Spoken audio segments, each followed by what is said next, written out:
ನಮಸ್ತೆ ಟಿವಿ 20 ಕನ್ನಡ ವಾಹಿನಿಗೆ ಸ್ವಾಗತ. ಶನಿವಾರ ದಿನಾಂಕ 27 ಡಿಸೆಂಬರ್ ರಂದು ಹುಕ್ಕೇರಿ ತಾಲೂಕಿನ ಸಂಕೇಶ್ವರ ನಗರದಲ್ಲಿ ಮರಾಠ ಚಿಂತನೆ ಮೇಳ ನಗರದ ಶಂಕರಲಿಂಗ ಭವನದಲ್ಲಿ ಯಶಸ್ವಿಯಾಗಿ ಜರುಗಿದೆ. ಕಾರ್ಯಕ್ರಮದ ವೇದಿಕೆ ಮೇಲೆ ಕರ್ನಾಟಕ ರಾಜ್ಯದ ಪ್ರಭಾವಿ ಸಚಿವರು, ಮರಾಠ ಸಮಾಜದ ನಾಯಕರು, ಸಂತೋಷ್ ಲಾಡ್, ಮಾಜಿ ಮಂತ್ರಿಗಳು ಆದ ಶ್ರೀಮಂತ ಪಾಟೀಲ್, ಮರಾಠ ಅಭಿವೃದ್ಧಿ ನಿಗಮದ ಅಧ್ಯಕ್ಷ ಜಿಎಚ್ ಮರಿಯೋಜಿರಾವ್, ಸಂಕೇಶ್ವರ ಮರಾಠ ಸಮಾಜದ ಅಧ್ಯಕ್ಷ ಅಮರ ನಲ್ವಡೆ, ಬಂಡು ಹಾತನೂರಿ, ಅಪ್ಪ ಮೋರೆ, ಸುಭಾಷ್ ಕಾಸರಕರ್ ಸೇರಿ ಅನೇಕ ಗಣ್ಯರು ಉಪಸ್ಥಿತರಿದ್ದರು. ಪ್ರಾರಂಭದಲ್ಲಿ ಹಿಂದೂ ಹೃದಯ ಸಾಮ್ರಾಟ, ಹಿಂದವಿ ಸ್ವರಾಜ್ಯ ಸಂಸ್ಥಾಪಕ ಛತ್ರಪತಿ ಶಿವಾಜಿ ಮಹಾರಾಜರ ಪುತ್ಥಳಿಗೆ ಪೂಜೆ ಸಲ್ಲಿಸಿ ಬಳಿಕ ಸಸಿಗೆ ನೀರು ಹಾಕುವುದರ ಮೂಲಕ ಕಾರ್ಯಕ್ರಮಕ್ಕೆ ಚಾಲನೆ ಕೊಡಲಾಗಿದೆ. ಇನ್ನು ಕಾರ್ಯಕ್ರಮವನ್ನು ಉದ್ದೇಶಿಸಿ ಸಚಿವ ಸಂತೋಷ್ ಲಾಡ್ ಮಾತನಾಡಿ, ಸಾರಾಗಿ ಕುಡಿದು ಡಿಜೆ ಮುಂದೆ ಡ್ಯಾನ್ಸ್ ಮಾಡುವ ಬಡ ಯುವಕರು ಸಮಾಜದಲ್ಲಿ ನಮ್ಮವರೇ ಇದ್ದಾರೆ. ಹೀಗಾಗಿ ಅದೆಲ್ಲ ಬಿಟ್ಟು ಒಳ್ಳೆಯ ಶಿಕ್ಷಣ ಪಡೆದುಕೊಂಡು ನಾವೆಲ್ಲರೂ ಕೂಡ ಸೇರಿ ಸಮಾಜ ಗಟ್ಟಿಗೊಳಿಸುವುದೇ ನಮ್ಮ ಉದ್ದೇಶವಾಗಿದೆ ಎಂದಿದ್ದಾರೆ. आपलं मुलं कुठं आले तर मॅडम की डीजे लावा. ते डीजे कसं लावलं पाहिजे माहिती काय? कोणतरी आजारी असलं तर, कोणाला तरी हार्ट प्रॉब्लेम असलं तर ते शक्य मरायलाच पाहिजे. डिच्चिक डिच्चिक डिच्चिक डिच्चिक डिच्चिक डिच्चिक फिरायचं, डान्स करायचं. सगळे मुलं आमच्या कुठेतरी बघा डीजे मध्ये. ते मुलं कोणाचे? आपलेच, आपले नातू, आपले बंधू, आपले मुलं जाऊन तिकडे डान्स करतात. कशाला डान्स करतात? छत्रपती शिवाजी महाराजची जयंती आहे आणि डान्स गाणे कुठलं आहे? आयटम सॉन्ग वर. आणि माणूस कोण आहे? हा? आणि आम्ही डोळ्याला बघतो आणि आमच्या मुलांना आम्ही काय सांगत नाही. मग कशासाठी समाज पाहिजे तुम्हाला? आणि इथं सगळं तुम्ही आलाय. मला तुम्हाला विचारायचं आहे, कशासाठी आला तुम्ही इथं? For what you all have come here? For what we all have gathered is more important. ओ श्रीमान साहेब, त्यांनी एक मोठं इंडस्ट्रीज आहे. संतोष लाड एक मोठं मिनिस्टर आहे. आज आम्ही सगळं बैठक झालं. उद्यापासून सगळं चेंज होणार आहे? नाही होणार आहे. चेंज होणार नाहीये. तेवढं सोपं नाही चेंज व्हायचं. एज्युकेशन नाही आहे, ते सांगितलं ना. लॉयर्स म्हटलं तर आमच्याकडे लॉयर्स नाही. कशाला नाही आहे? डिफरन्स आहे. आमचं थॉट प्रोसेस मध्ये, आमच्या विचारामध्ये, आमच्या वागण्यामध्ये एक सिस्टमॅटिक नसलं तर आम्हाला लई त्रास आहे. I am speaking from the political angle no. मी बಳ್ಳारीमध्ये आहे, बेलगाव मध्ये आमचे समाज आहे, थोडे कारवार मध्ये आहे, थोडे बिजापूर बागलकोट मध्ये, थोडे बीदर मध्ये आहे, आणि थोडं आमच्या हरियाणा दावणगेरीमध्ये. मी मधीच आहे. म्हणा आमच्या समाज जास्त संख्या नाही तिकडं. मी सगळ्याकडं almost all Karnataka I travelled. But cutting the party, he make me my BJP friend. That's okay, fair enough. आमचेच लोकांना आम्ही रेस्पेक्ट नाही केलं तर, if I can't respect him just because is BJP, मग काय मग कशासाठी समाज? ಬಿಜೆಪಿ ಮಾಜಿ ಶಾಸಕ ಅತ್ಯಾಚಾರ ಮಾಡಿದ, ಅದ್ರ ಬಗ್ಗೆ ನಿಮ್ಮನ್ನು ಅಂದ್ರೆ ಕಾಂಗ್ರೆಸ್ ಪಕ್ಷದವರು ಏಕಾಂಗಿಯಾಗಿ ಅಂದ್ರೆ ಸಾಮೂಹಿಕವಾಗಿ ಯಾಕೆ ಹೋರಾಟ ಮಾಡ್ತಿಲ್ಲ? ಅಲ್ಲ, ಈಗ ಅದು ಕೊಟ್ಟಿರ್ತಕ್ಕಂಥದ್ದು ಕೋರ್ಟ್.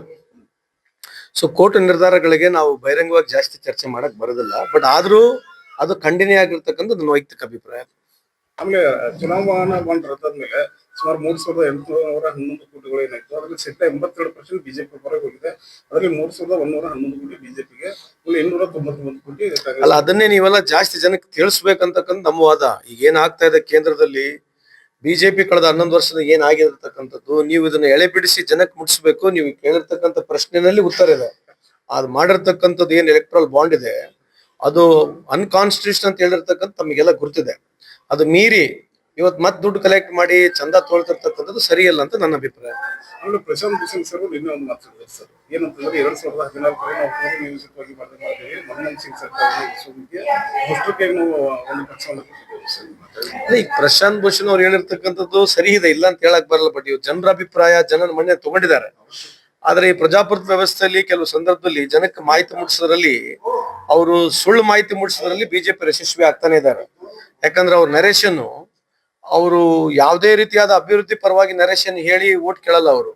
ಅವರು ಯಾವಾಗ್ಲೂ ಒಂದು ಎಮೋಷನಲ್ ಆಗಿರ್ಲಿ, ಅದೇ ಬಹಳ ಸಲ ಹೇಳಿದ್ವಿ, ಹಿಂದೂ ಮುಸ್ಲಿಮನ್ ಆಗಿರ್ಲಿ, ಪಾಕಿಸ್ತಾನ ಆಗಿರ್ಲಿ, ಬಾಂಗ್ಲಾದೇಶ ಆಗಿರ್ಲಿ, ಅಫ್ಘಾನಿಸ್ತಾನ ಆಗಿರ್ಲಿ, ಇಂಥ ಮಾತುಗಳನ್ನ ಹೇಳಿ ಜನರಿಗೆ ದಾರಿ ತಪ್ಪಿಸಿ ಅವರು ಓಟ್ನ ಕೇಳ್ತಾರೆ. ಅದಕ್ಕಾಗಿ ಇವತ್ತು ಈ ರಾಹುಲ್ ಗಾಂಧಿ ಅವರಾಗಿರ್ಲಿ, ಈ ಇಡೀ ಸಾಮಾಜಿಕ ಜಾಲತಾಣದಲ್ಲಿ ಇವತ್ತೇನು ಬಹಳಷ್ಟು ಯುವಕರು ಅರ್ಥಪೂರ್ಣಕವಾಗಿ ಮಾತನಾಡ್ತಿದ್ದಾರೆ. ಅದರ ಮುಖಾಂತರ ಜನ ಪರಿವರ್ತನೆ ಆಗ್ತಾರೆ.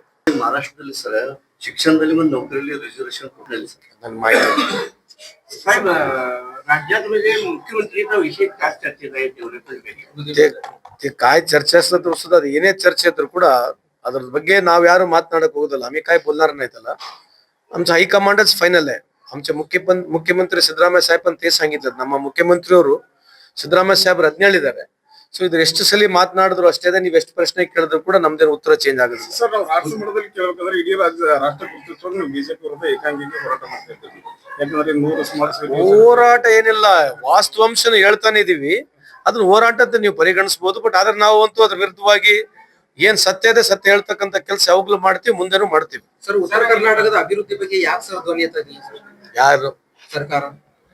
ಯಾಕ್ರೆ ಸರ್ಕಾರದ ಅನ್ವಯಿಲ್ಲ? ನಿಮ್ ಹಂಗೆ ಕೇಳ್ತಾರೆ. ಸರ್ಕಾರ ಎಲ್ಲರ ಪರವಾಗಿದೆ. ಇಲ್ಲ ಸರ್, ಉತ್ತರ ಕರ್ನಾಟಕ, ದಕ್ಷಿಣ ಕರ್ನಾಟಕ ಎಲ್ಲರ ಇಲ್ಲ ಪರವಾಗಿದೆ. ಸರ್, ದಕ್ಷಿಣ ಕರ್ನಾಟಕಕ್ಕೆ ಫಂಡ್ ಬಹಳ ಬಿಡುಗಡೆ ಆಗಿದೆ, ಉತ್ತರ ಕರ್ನಾಟಕಕ್ಕೆ ಯಾಕಿಲ್ಲ? ಸಾಕಷ್ಟು ನೀರಾವರಿ ಆಗ್ಬೇಕಾದ. ಅಲ್ಲ, ಮೊನ್ನೆ ತಾನೇ ಸದನದಲ್ಲಿ ಬಹಳ ಸಮರ್ಪಕವಾಗಿ ಮಾನ್ಯ ಮುಖ್ಯಮಂತ್ರಿಯವರು ಉತ್ತರ ಕೊಟ್ಟಿದ್ದಾರೆ. ನಮ್ಮ ಕಾಲದಲ್ಲಿ ಎಷ್ಟು ಸ್ಕೂಲ್ ಆಗಿದ್ದಾವೆ, ನಮ್ಮ ಕಾಲದಲ್ಲಿ ಎಷ್ಟು ಹಾಸ್ಟೆಲ್ಗಳು ಆಗಿದ್ದಾವೆ, ಎಷ್ಟು PUC ಕಾಲೇಜುಗಳು ಆಗಿದ್ದಾವೆ, ಎಷ್ಟು ಇಂಜಿನಿಯರಿಂಗ್ ಕಾಲೇಜ್ ಆಗಿದ್ದಾವೆ, ಎಷ್ಟು ಮೆಡಿಕಲ್ ಕಾಲೇಜುಗಳು ಆಗಿದ್ದಾವೆ, ಎಷ್ಟು ಡಿಪ್ಲೊಮಾ ಕಾಲೇಜ್ ಆಗಿದ್ದಾವೆ. ಅದ್ರ ಜೊತೆಗೆ ನಮ್ 371J ಬಂದ ಮೇಲೆ ಎಷ್ಟು ಜನಕ್ಕೆ ಡೆಂಟಲ್ ಸೀಟ್ಗಳು ಸಿಕ್ಕಿದಾವೆ, ಎಷ್ಟು ಇಂಜಿನಿಯರಿಂಗ್ ಸೀಟ್ ಸಿಕ್ಕಿದಾವೆ, ಎಷ್ಟು ಮೆಡಿಕಲ್ ಸೀಟ್ ಸಿಕ್ಕಿದೆ, ಇವೆಲ್ಲ ಸಮರ್ಪಕವಾಗಿ ಸದನದಲ್ಲಿ ಉತ್ತರ ಕೊಟ್ಟಿದ್ದಾರೆ. ಅಭಿವೃದ್ಧಿ ಅಂತಕ್ಕಂಥದ್ದು ಅದು ನಡೀತಾನೆ ಇರ್ತದೆ. ಸಮರ್ಪಕವಾಗಿ ಒಂದೇ ಟೈಮಿಗೆ ಮಾಡ್ತೀವಂತಲ್ಲ. ಆದ್ರೆ ಸಿಂಹ ಪಾಲು ನಮ್ಮ ಸರ್ಕಾರಗಳು ಯಾವಾಗ ಅಧಿಕಾರಕ್ಕೆ ಬಂದಿದೆ, ನೀವು ಬೇಕಾದ್ರೆ ಚೆಕ್ ಮಾಡಿ ನೋಡಿ. ನಾವೇ ಆದ್ಯತೆ ಕೊಟ್ಟಿರ್ತಕ್ಕಂಥದ್ದು, ನಾವೇ ಜಾಸ್ತಿ ದುಡ್ಡು ಕೊಡ್ತಕ್ಕಂಥದ್ದು. ಸರ್ ಅಲ್ಲಿ ಸರಿಯಾಗಿ ಸಿಬ್ಬಂದಿ ಇರುವುದು ಸರ್, ಮತ್ತೆ ಏಜೆಂಟರ ಸ್ವಲ್ಪ ಹಾವಳಿ ಹೆಚ್ಚಾಗಿದೆ. ಅಲ್ಲಿ ಈಗ ನಾವು ನೇರ ನೇಮಕಾತಿ DPT ಇರೋದ್ರಿಂದ, ಎಲ್ಲಾ ಅಪ್ಲಿಕೇಶನ್ಸ್ಗಳು ಆನ್ಲೈನ್ ಇರೋದ್ರಿಂದ, ಈಗ ಮೊಬೈಲ್ ಮೆಡಿಕಲ್ ಯೂನಿಟ್ ಬಂದಿರೋದ್ರಿಂದ, ಅಂಬೇಡ್ಕರ್ ಸೇವಾ ಕೇಂದ್ರ ಪ್ರಾರಂಭ ಮಾಡಿದ್ವಿ. ಬಹುತೇಕ ನಾನೇ 100% ಕಮ್ಮಿ ಆಗುತ್ತೆ ಅಂತ ಹೇಳೋದಿಲ್ಲ, 60-70% ಕಮ್ಮಿ ಆಗಿದೆ. ಈ ಅಂಬೇಡ್ಕರ್ ಸೇವಾ ಕೇಂದ್ರಗಳು ಪ್ರಾರಂಭ ಆದ ನಂತರ ಬಹಳಷ್ಟು ಇದಕ್ಕೆ ಏನು ನೀವೇನ್ ಹೇಳ್ತೀರ ಮಿಡಲ್ ಮ್ಯಾನ್ ಅಂತ ಹೇಳ್ತೀವಿ, ಅದಕ್ಕೆ ಯಾರು ಇರತಕ್ಕಂಥ ಅವಶ್ಯಕತೆ ಇಲ್ಲ. ಆದರೂ ತಾವು ಕೇಳಿರ್ತಕ್ಕಂಥ ಪ್ರಶ್ನೆಗೆ ತಮ್ಮ ಮುಖಾಂತರ ನಾನು ಮನವಿ ಮಾಡ್ತಕ್ಕಂಥದ್ದು ಸಾರ್ವಜನಿಕರಿಗೆ, ನಮ್ಮ ಕಟ್ಟಡ ಕಾರ್ಮಿಕರಿಗೆ ಯಾವುದೇ ಏಜೆಂಟ್ ಹತ್ರ ಹೋಗ್ತಕ್ಕಂಥದ್ದು ಅವಶ್ಯಕತೆ ಇಲ್ಲ ಅಂತ ತಮ್ಮ ಮುಖಾಂತರ ಮತ್ತೊಂದ್ಸಲ ಹೇಳ್ತಾರೆ. सर इनामपूर मर्यादा हत्ये ಬಗ್ಗೆ ಒಂದು ಇನಾದಲ್ಲಿ ಸಮಾಜ ಜಾತ್ಯತೀತ ಜೀವನ ನಾವು ಇದು ನಮ್ಮ ಮನೆ ಮರ್ಯಾದೆ ನಮ್ದ ಅದ್ ಹೇಳ್ತೀವಲ್ಲ, ಅವ್ರ ಮನೆಗೆ ಹೋಗಿದ್ದೆ ನಾನು. ಅವ್ರ ಮನೆಯಲ್ಲಿ ಸಂಪೂರ್ಣ ಬಸವ ತತ್ವ ಇದೆ. ಪಾಪ ಹುಡುಗ ಆ ಹುಡುಗಿನು ಪಾಪ ಯಾರು ಕೊಲೆ ಆದ್ಲ ಹುಡುಗಿ, ಅವ್ರ ಮನೆಯವರೆಲ್ಲರೂ ಬಸವ ತತ್ವದಲ್ಲಿ ನಂಬಿಕೆ ಇರ್ತಕ್ಕಂಥವ್ರು. ಇವತ್ತು ಬಸವಣ್ಣವ್ರು ಏನು ಸಮಾನತೆ ಬಗ್ಗೆ ಮಾತನಾಡಿದ್ರು, ಬಸವಣ್ಣವ್ರು ಏನು ನಮ್ಮ ಸಮಾಜಕ್ಕೆ ಹೇಳ್ಕೊಟ್ಟಿದ್ರು, ಇನ್ನಾದ್ರೂ ನಮ್ಮ ಆ ವೈಷಮ್ಯಗಳನ್ನ ಬಿಡಬೇಕು, ಮನಸ್ತಾಪಗಳನ್ನ ಬಿಡಬೇಕು. ಮನುಷ್ಯನೇ ದಯವೇ ಧರ್ಮದ ಮೂಲ ಅಂತ ಹೇಳಿರ್ತಕ್ಕಂಥ ಬಸವಣ್ಣವ್ರನ್ನ ಹೇಳಿರ್ತಕ್ಕಂಥ ಆದಿಯನ್ನ ನಾವು ಅದನ್ನು ಯೋಚನೆ ಮಾಡಿ ಸಮಾಜದಲ್ಲಿ ನಾವು ಬದುಕ್ತಕ್ಕಂಥ ಎಲ್ಲ ಪ್ರಯತ್ನಗಳು ಮಾಡ್ಬೇಕು. ಇಂಥ ಒಂದು ವ್ಯವಸ್ಥೆಯಲ್ಲಿ ತಂದೆನೆ ಹೋಗಿ ಮಗಳಿಗೆ ಕೊಲ್ತಕ್ಕಂಥದ್ದು ನಿದರ್ಶನ ಏನಿದೆ. ಯಾವುದೇ ಸಮಾಜದಲ್ಲಿ ಆಗಿರ್ಬೋದು, ಯಾವುದೇ ರಾಜ್ಯದಲ್ಲಿ ಆಗಿರ್ಬೋದು, ಯಾವುದೇ ದೇಶದಲ್ಲಿ ಇಂಥದ್ದು ಆಗ್ಬಾರ್ದು.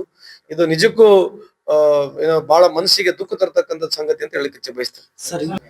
ಜಾತ್ಯತೀತ ಜೀವನ ನಾವು ಇದು ನಮ್ಮ ಮನೆ ಮರ್ಯಾದೆ ನಮ್ದ ಅದ್ ಹೇಳ್ತೀವಲ್ಲ, ಅವ್ರ ಮನೆಗೆ ಹೋಗಿದ್ದೆ ನಾನು. ಅವ್ರ ಮನೆಯಲ್ಲಿ ಸಂಪೂರ್ಣ ಬಸವ ತತ್ವ ಇದೆ. ಪಾಪ ಹುಡುಗ ಆ ಹುಡುಗಿನು ಪಾಪ ಯಾರು ಕೊಲೆ ಆದ್ಲ ಹುಡುಗಿ, ಅವ್ರ ಮನೆಯವರೆಲ್ಲರೂ ಬಸವ ತತ್ವದಲ್ಲಿ ನಂಬಿಕೆ ಇರ್ತಕ್ಕಂಥವ್ರು.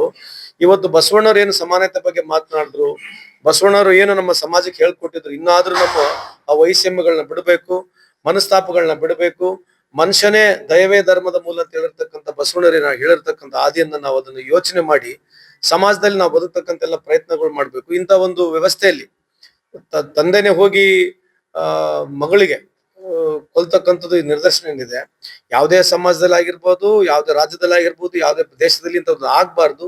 ಇದು ನಿಜಕ್ಕೂ ಏನೋ ಬಹಳ ಮನಸ್ಸಿಗೆ ದುಃಖ ತರ್ತಕ್ಕಂಥ ಸಂಗತಿ ಅಂತ ಹೇಳಿಕ್ಕೆ ಇಚ್ಛೆ ಬಯಸ್ತೇನೆ. ಬಳಿಕ ಮಾಜಿ ಸಚಿವ ಶ್ರೀಮಂತ ಪಾಟೀಲ್ ಅವರು ಮಾತನಾಡಿ, ಆ ಮುಹೂರ್ತ ಈ ಮುಹೂರ್ತ ಅನ್ನದೇ ಮೂಢನಂಬಿಕೆಯಿಂದ ನಾವೆಲ್ಲರೂ ಕೂಡ ಹೊರಗೆ ಬಂದು ಅದೇ ದುಡ್ಡು ಉಪಯೋಗ ಮಾಡಿ ಒಳ್ಳೆಯ ಉದ್ಯೋಗಗಳನ್ನ ಮಾಡಿದ್ರೆ ಮಾತ್ರ ನಮ್ಮ ಸಮಾಜ ಸದೃಢವಾಗುತ್ತೆ ಎಂದಿದ್ದಾರೆ. मुहूर्त कधीच बघितलं नाही. अगदी पहिलं काम एक 500 एकराच्या आमच्या गावासाठी स्कीम केली. रात्री 12 वाजता ते काम कंप्लीट झालं. तो जो इलेक्ट्रिशियन होता त्याला काय झालं बाबा, सगळं झालंय साहेब, तुम्ही मुहूर्त बघा, चांगला कोण माणूस मोठा बघा आणि चालू करा. मित्रा तिथं साईडला आता किती वाजले? 12 मुहूर्त मला अगदी 1 नंबरचा आहे.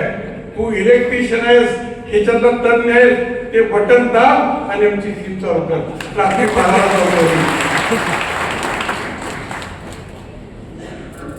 चालू झाली आणि अजून सुद्धा 40 वर्ष होत आली ती स्कीम 1 नंबरला चाललेली आहे. मग मुहूर्त कशाला बघता तुम्ही? 12 केलं काय, अमावस्याला केलं काय, कोणी काय झूठ आहे हे सगळं डोक्यात फोडून आमचा सध्या नाश व्हावा आहे.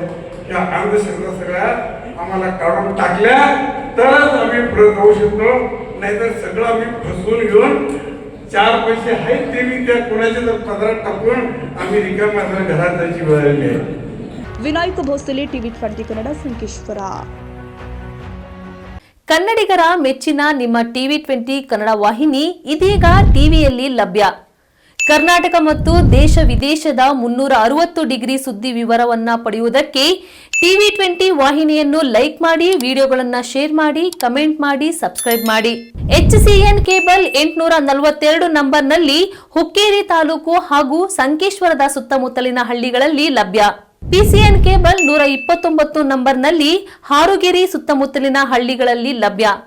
ರಾಯಬಾಗ್ ಡಿಜಿಟಲ್ ಚಾನೆಲ್ ಕೇಬಲ್ 80ನೇ ನಂಬರ್ನಲ್ಲಿ ರಾಯಬಾಗ ತಾಲೂಕಿನ ಸುತ್ತಮುತ್ತಲಿನ ಹಳ್ಳಿಗಳಲ್ಲಿ ಲಭ್ಯ.